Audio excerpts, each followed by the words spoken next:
Bonjour à tous, c'est Pierre-Alexandre pour Technoïd et bienvenue pour ce nouvel unboxing. Comme vous voyez beaucoup plus de choses puisque je suis obligé, pour pouvoir tourner cette vidéo, de réutiliser un grand angle, donc le dernier que j'ai testé.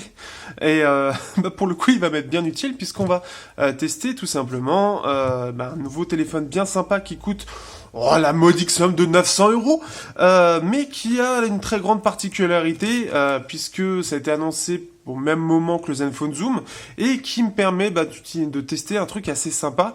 Alors, il faut savoir que en France, on en a deux. C'est-à-dire qu'on a ce Asus là, comme vous pouvez voir, c'est Asus, et on a le nouveau Fab 2 Pro, qui lui est beaucoup moins performant, mais qui a l'avantage d'avoir un écran plus grand. Là, on est sur quelque chose pour le coup de très haut de gamme, donc forcément à 900 €. Heureusement que c'est du très haut de gamme, hein, parce que sinon, qu'est-ce que ce serait? Mais déjà, je vous avoue que avant d'ouvrir cette boîte, quand je l'ai reçue aujourd'hui, donc il faut savoir que actuellement, pour diverses raisons, je me fais livrer directement à mon boulot, mais les produits. C'est plus pratique pour moi, et puis tout simplement, c'est mieux pour eux aussi, puisqu'ils m'envoient des coursiers, donc je l'ai dans la journée.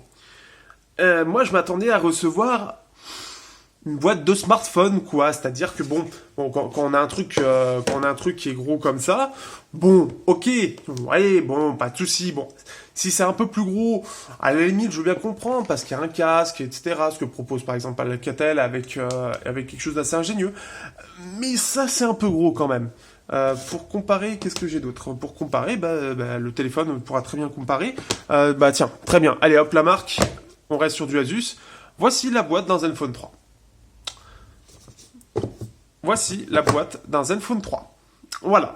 Donc voilà, un peu pour commencer de façon gay. Oui, j'ai un petit côté gay. C'est très nul.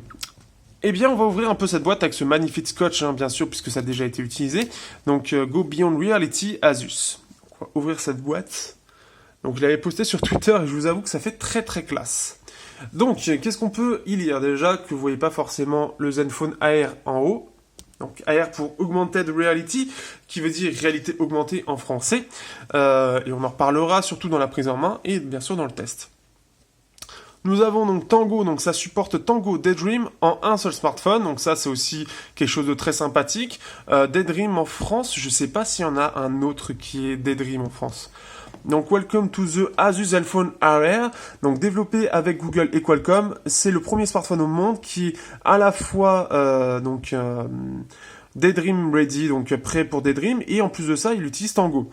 C'est aussi un smartphone très puissant avec les meilleures spécifications qu'inclut Qualcomm, donc le Snapdragon 821, maintenant il y a 835, et qui est optimisé pour Tango, et le plus grand téléphone en termes de RAM qui est de 8 Go, qui apparemment peut varier selon les régions. Il va falloir que je vérifie de mon côté. Normalement, c'est 6 ou 8 Go.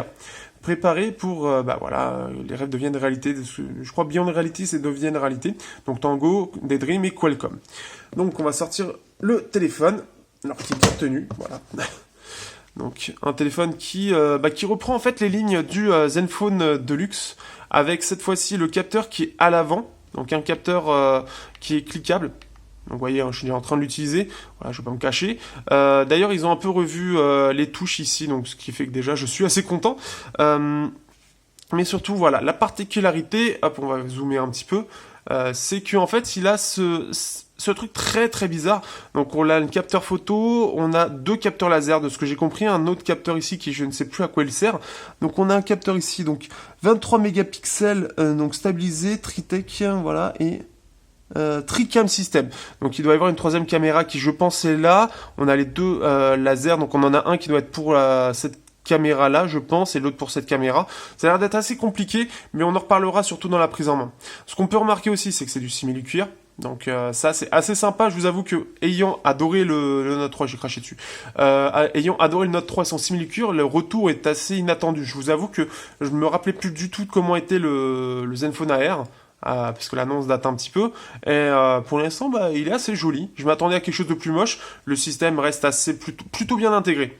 Je trouve, c'est pas si dégueu que ça, hein. Je trouve ça passe plutôt bien. Bon, le gros capteur, forcément, ça a fait son effet sur le design. Alors après, on a quelque chose qui comme ceci, Daydream View. Donc là, on va pouvoir voir. Donc on a un petit contrôleur avec justement cette nouvelle version du casque VR de Google, qui est bien mieux et surtout tout en tissu. Donc là, c'est un gros unboxing qu'on peut voir. Et vous avez ici, alors Tango Daydream, Go Beyond Reality. Donc pour acheter, voyager, le design, l'éducation et le jeu.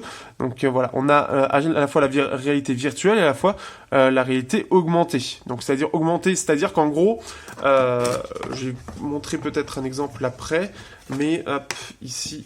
Augmenté, c'est vraiment, on va pouvoir montrer en fait un objet, c'est-à-dire que vous avez votre écran de téléphone et on va implanter un objet dans l'écran qui va se repérer par rapport à l'espace. Hop, je vais dézoomer. Par rapport à l'espace en fait, je vais vous montrer rapidement pour que vous compreniez bien. Bon, la réalité virtuelle maintenant, normalement vous êtes censé avoir compris. Pour ça, on va utiliser ça, ce sera très bien. Donc Dinosaur Among Us. On va fermer et on va montrer un petit peu. Donc ce qui fait que l'appareil, normalement, il devrait s'allumer, voilà. On va prendre un, voilà, on va le mettre là. Est-ce qu'il va me dire, ok, invalide position. Il faut que je le trouve ici, ça devrait passer. Voilà, on va baisser un peu. Voilà, donc là, en fait, ce qui fait que je peux voir un dinosaure. Hop. Et je me déplace en fait comme ça, c'est-à-dire que je peux vraiment me déplacer, je sais pas si ça se voit bien la caméra, je peux me déplacer pour voir sa tête, etc. On va baisser un peu, ce sera peut-être mieux, on va redresser pour que vous voyez vraiment mieux. On va mettre un autre dino, hop, on va le supprimer. On va mettre un autre dino, on va le mettre... hop, hop, là. Donc. Bon, là il n'a pas compris la position. On va le mettre, je sais pas si la lumière peut, comme c'est une LED, ça peut un peu créer des problèmes au niveau du système. Bon, là, ah si, ça a l'air de le faire. Voilà, ouais. Vous voyez, en fait, il a bien les pattes à peu près là, comme le sol n'est pas parfait. On va le descendre un peu en termes, voilà, il est à 70%. Donc on peut voir sa tête et je peux bouger, en fait, tout simplement. C'est-à-dire que vraiment, je bouge, un peu comme le HTC Vive, en fait, mais comme ceci. Donc ce qui fait que on va pouvoir voir vraiment des choses. Je vais me rapprocher de lui.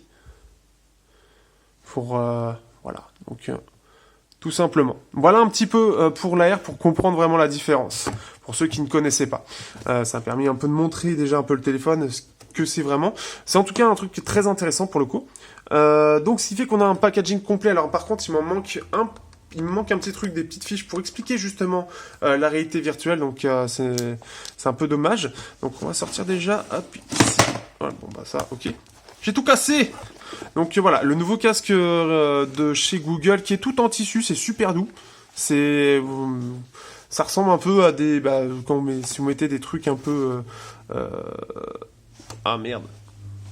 Pas des sweatshirts, mais dans le style quoi, des trucs très doux. Presque pyjama, on va dire. Bah, c'est un peu ça. On a ce système comme ça. On ouvre et on met le téléphone. On a hop, le jet de Google. Par contre, on n'a pas de bouton. Bon, bah, c'est qu'ils ont changé un peu l'idée là-dedans. Donc, ce qui fait qu'en plus, c'est vraiment tout doux. Hein. Là, c'est carrément, voilà. Donc, sur cette partie-là, donc des lentilles, voilà. Ça peut même pas utiliser. Je crois il y a encore les protections dessus. On a la télécommande qui va avec, c'est vrai qu'il y a la télécommande, bah, c'est pour ça. Donc ce qui fait que ça va nous permettre de jouer, en fait, tout simplement, on a une patte tactile avec ici, donc voilà, des actions. Un bouton volume plus moins, et on peut le recharger, donc tout simplement. On a un chargeur ici, hop, qui est donc qui est forcément Quick Charge.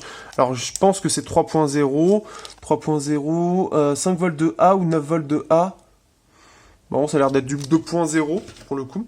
On a les intras type Xiaomi, ça a peut-être changé. Ça a peut-être changé. Ah non, c'est toujours les types Xiaomi, donc ça n'a pas trop changé là-dessus. Bon. Après, ce sera d'une qualité sonore correcte sans plus, mais au moins on a un packaging vraiment premium, hein, ce que propose Xiaomi. Hop, je les ai mis à l'envers. Après, la qualité sera pas dingue non plus, mais sera tout à fait correcte. Ensuite, nous avons, hop, on va remettre le chargeur, parce que je peux utiliser ce qu'il faut chez moi. Ici, forcément, le câble USB type C, donc tout simplement.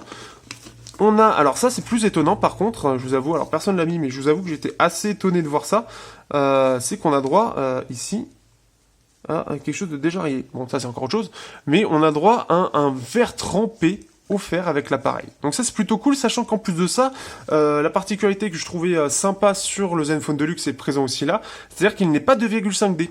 Donc quand vous allez appliquer celui-là, vous allez avoir le 2,5D, mais directement via le verre trempé. Et ça, c'est intelligent. C'est con, mais c'est très intelligent. J'aime bien Asus cette année. J'aime beaucoup Asus. Ils sont passés par une année que j'ai trouvé pourrie avec les Zenfone 2 et même avant, à quelque chose de... Ils ont fait plein de bonnes choses, là, même ça, hein, pour le coup, qui est assez intéressant. Donc là, même pour aspirer la poussière, etc., de comment on gère tout simplement le film de protection. Alors normalement on est censé avoir les fiches là que je n'ai malheureusement pas. Et pour terminer ce gros unboxing, nous avons ici, alors je trouve déjà la boîte très très jolie, ça fait très très classe. C'est con mais c'est super classe avec Zenfone AR. Je vais le garder, je vais mettre mes fiches quand j'en aurai pour donner au contact. Tenez, voici ma carte. Ce qui fait qu'en fait, c'est des petites cartes aussi. Donc là, par exemple, ici, voilà, ça parle blablabla, c'est incroyable, etc. Et donc, via le magasin Gap, on va pouvoir tester des vêtements, etc. Alors j'ai vu Gap pour celui-là, après j'ai pas vu les autres. Eux, c'est quoi? BMW, donc voilà, pour télécharger l'application BMW et pour pouvoir voir, donc, officiel BMW Press Release et visualiser en YouTube. Donc, il va permettre des petites choses aussi. Donc, on va pouvoir voir, en fait, il faut que je le teste aussi, ce truc-là. Par rapport à BMW, on peut voir les dernières BMW en réalité augmentée. Ensuite, nous avons ici, c'est quoi? Daydream Experience. D'accord. Et ici... donc c'est Zenfone AR, donc là pour montrer le produit tout simplement. Le premier qui fait, ce qui est assez sympa, c'est qu'il fait à la fois Tango et Daydream. Donc ils se sont dit on va se faire un petit doublé, quitte à faire du full Google, autant faire les deux. Donc c'est pas con, c'est vraiment pas con je trouve, et ce fait qu'on a quand même un packaging qui je trouve est quand même impressionnant. Parce que certes, c'est un appareil qui est cher, 900 €, mais 900 €, on a quand même un ensemble qui est cohérent et qui est complet, pour le coup, pour une expérience Google optimale. J'ai l'impression de sucer la marque, mais complètement, mais c'est une certaine logique. C'est vrai que dans l'idée, autant, surtout que ce système est très particulier, donc déjà il doit coûter cher, clairement, en plus de ça, bon... Aujourd'hui, il n'y a pas beaucoup de smartphones qui sont certifiés Daydream, encore moins Tango. Donc là, ça permet d'avoir déjà quelque chose de différent quand on est déjà certifié Daydream. Il y en a très peu déjà. Quand vous regardez la liste sur Google, il y en a très peu. Mais alors les Tango, bah, pour l'instant, il n'y en a que deux. Hein. Oui, il y en a que deux. Il n'y a que le Lenovo Phab 2 Pro et celui-là. Et celui-là, il a l'avantage d'être un très haut de gamme. Donc ça, c'est encore autre chose. Et il le montre bien avec ce packaging qui est vraiment très appréciable, que ce soit au toucher, que ce soit aussi le côté imposant, et que ce soit au niveau de ce qui est donné dedans, tout simplement. Hein. C'est-à-dire qu'on a le casque officiel de Google avec la télécommande. On a ces petits trucs en plus, c'est con, mais ça te permet de dire, voilà, on a un smartphone qui vaut cher, mais on le montre aussi que c'est cher parce que c'est un peu classieux aussi. Ils ont mis les moyens, même ce côté simili-cuir, ça va avec. C'est-à-dire que, quitte à faire un smartphone cher, autant que ça montre qu'il est cher. Donc ce côté simili-cuir, ça lui donne un côté un peu particulier que j'aime beaucoup, et ça lui donne un certain cachet. Et même la face avant avec ce petit bouton tout con, mais maintenant qui en plus de ça commence à disparaître, c'est appréciable. Donc pour l'instant, je vous avoue que je suis un peu ébahi. Je m'y attendais pas du tout, et j'attends de voir est-ce que Daydream et est-ce que surtout Tango, est-ce que c'est vraiment bien. J'en ferai sûrement une prise en main qui va être axé dessus pour alléger le test dessus et pour vous rediriger dessus. Parce que je pense qu'il y a beaucoup à dire, surtout montrer les applications principales qu'il utilise. Mais ce qui fait que, voilà, c'est un smartphone qui est quand même unique, assez unique en son genre, puisque voilà, on a toutes les spécifications Google spécifiques vraiment pour toutes ces réalités augmentées, etc. Et là, on va pouvoir tester tout ça, et ça, c'est plutôt une bonne chose. Donc sur ce, à bientôt pour la prise en main. J'espère que ça vous aura plu, ce gros truc, ce gros unboxing aussi gros que la boîte pour le coup. Et puis on se donne rendez-vous dans quelques jours pour la prise en main, histoire de bien creuser le sujet sur Daydream et sur la partie Tango. Et surtout, n'hésitez pas à poser vos questions, etc. Comme d'habitude. Et je vous dis à bientôt.